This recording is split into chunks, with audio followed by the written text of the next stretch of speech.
سردی کی ایک کڑکتی ہوئی رات تھی۔ ہوا میں نمی تھی جو ہڈیوں تک سرایت کر رہی تھی۔ گاؤں کے کنارے پر ایک کچا مکان تھا جس کی دیواریں وقت کے ساتھ جھکی ہوئی تھیں۔ اس مکان میں بیوہ فاطمہ اور اس کا اکلوتا بیٹا حمزہ رہتے تھے۔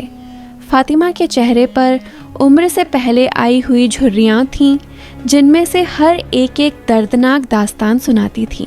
5 سال پہلے جب حمزہ صرف 10 سال کا تھا، فاطمہ کے شوہر محمد دین کو انگریز فوج نے بغیر کسی وجہ کے گرفتار کر لیا تھا۔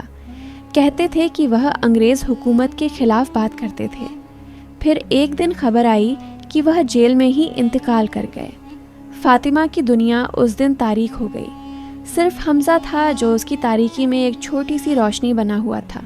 حمزہ اب 15 سال کا ہو چکا تھا، مگر جسمانی کمزوری کے باعث وہ 12 سال کے لڑکے جیسا لگتا تھا۔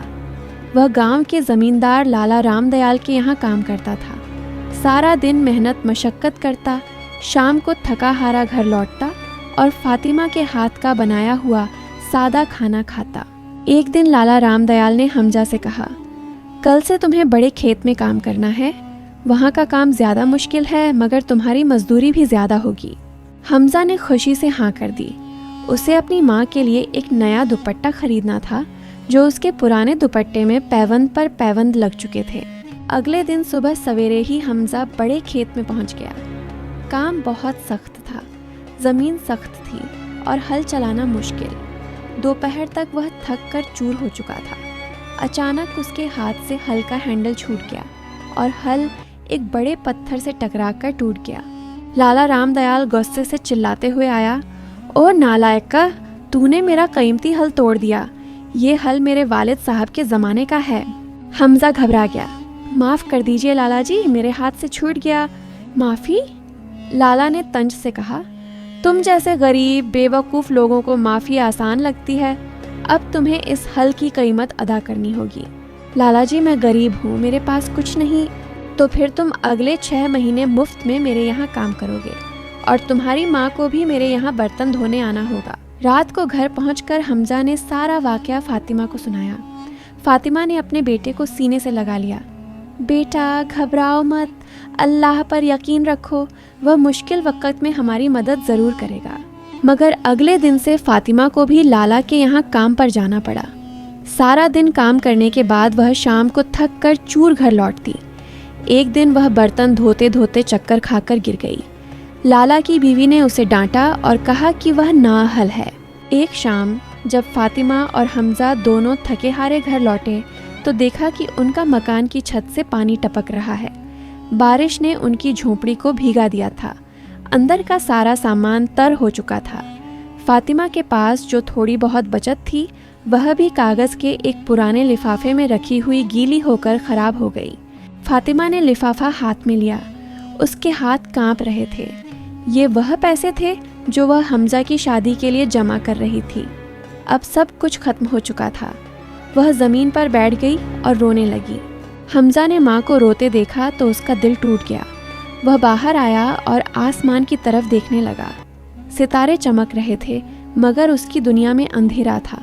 اس کے ذہن میں ایک خیال آیا۔ لالا رام دیال کے گھر میں قیمتی سامان تھا۔ اگر وہ رات کی تاریکی میں وہاں سے کچھ چرا لے تو ماں کی تکلیف دور ہو سکتی ہے۔ رات گئے۔ جب پورا گاؤں سو چکا تھا، حمزہ خاموشی سے اپنی جھونپڑی سے نکلا۔ اس کا دل تیز تیز دھڑک رہا تھا۔ وہ لالا کے گھر کی طرف بڑھا۔ راستے میں اسے مسجد نظر آئی۔ وہ رک گیا۔ اس کی ماں نے اسے ہمیشہ سکھایا تھا کہ چوری گناہ ہے، چاہے کتنی ہی مجبوری کیوں نہ ہو۔ اس نے مسجد کی طرف دیکھا۔ اذان ہو چکی تھی مگر امام صاحب مسجد میں بیٹھے تھے۔ حمزہ مسجد میں داخل ہوا۔ امام صاحب نے اسے دیکھا اور پوچھا، بیٹا اس وقت یہاں کیوں آئے ہو؟ حمزہ نے اپنی ساری کہانی سنا دی۔ آنسو اس کی آنکھوں سے بہہ نکلے۔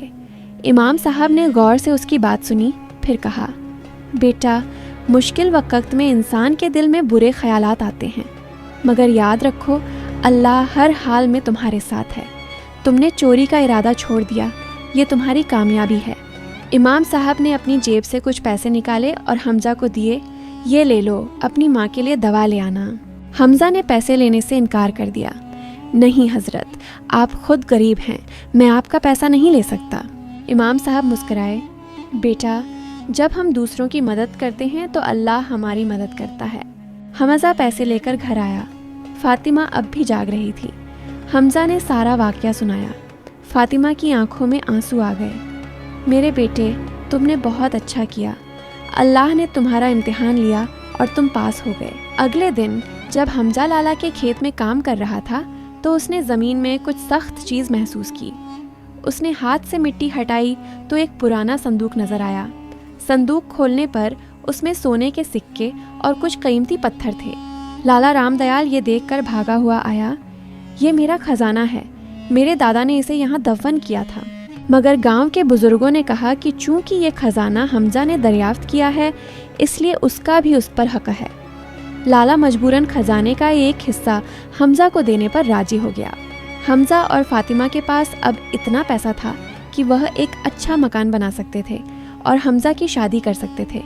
مگر حمزہ نے لالا سے کہا، مجھے خزانے کا میرا حصہ نہیں چاہیے، بس آپ میرا قرض معاف کر دیں اور میری ماں کو آپ کے یہاں کام نہ کرنا پڑے۔ لالا حیران رہ گیا۔ اس نے حمزہ کی شرط مان لی۔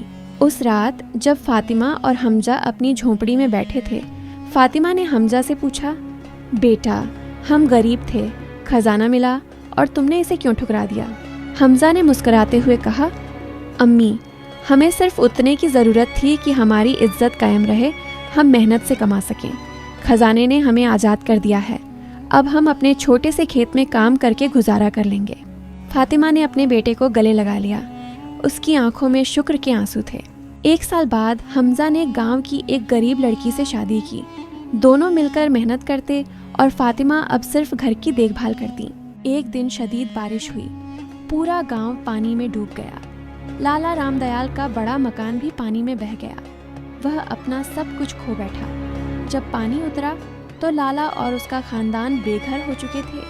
حمزہ نے اپنی ماں سے کہا، امی لالا اور اس کے خاندان کے پاس رہنے کے لیے کچھ نہیں ہے، کیا ہم انہیں اپنے یہاں جگہ دے سکتے ہیں؟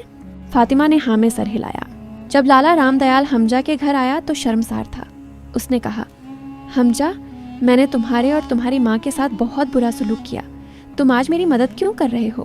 حمزہ نے جواب دیا، لالا جی میری ماں نے مجھے سکھایا ہے کہ مشکل وقت میں اللہ پر یقین رکھو اور دوسروں کی مدد کرو۔ آج آپ مشکل میں ہیں تو ہم آپ کی مدد کر رہے ہیں۔ لالا کی آنکھوں میں آنسو آ گئے۔ اس نے فاطمہ سے معافی مانگی۔ وقت گزرتا گیا۔ حمزہ اور لالا مل کر کام کرنے لگے۔ لالا نے اپنا کچھ خزانہ دوبارہ حاصل کیا، مگر اب وہ غریبوں کی مدد کرتا تھا۔ گاؤں میں اسکول بنوایا، مسجد کی مرمت کرائی۔ سالوں بعد جب فاطمہ بہت بوڑھی ہو گئی اور اس کی موت قریب تھی تو اس نے حمزہ کو اپنے پاس بلایا۔ اس کا ہاتھ پکڑ کر بولی، بیٹا زندگی میں ہمیشہ اللہ پر یقین رکھنا، مشکل وقت میں صبر کرنا اور خوشی کے وقت شکر ادا کرنا، میں تمہیں یہی سبق دے کر جا رہی ہوں۔ فاطمہ کے انتقال کے بعد حمزہ نے اپنی زندگی غریبوں کی خدمت میں گزاری۔ وہ اپنے بچوں کو وہی سبق دیتا جو اس کی ماں نے اسے دیا تھا، اللہ پر یقین رکھو، وہ تمہارا محافظ ہے۔ ایک دن جب حمزہ خود بوڑھا ہو چکا تھا، اس کا پوتا اس سے پوچھا، دادا آپ کی زندگی کی سب سے بڑی سبق کیا ہے؟ حمزہ نے دور نظر آنے والے کھیتوں کی طرف دیکھا جہاں اس نے اپنی جوانی کی محنت کی تھی، پھر اپنے پوتے کی طرف دیکھ کر بولا، بیٹا میری زندگی کا سبق یہ ہے کہ اللہ ہمیشہ ہمارے ساتھ ہے، چاہے ہم کتنے ہی مشکل حالات میں ہوں، وہ ہمارے صبر کا اجر ضرور دیتا ہے۔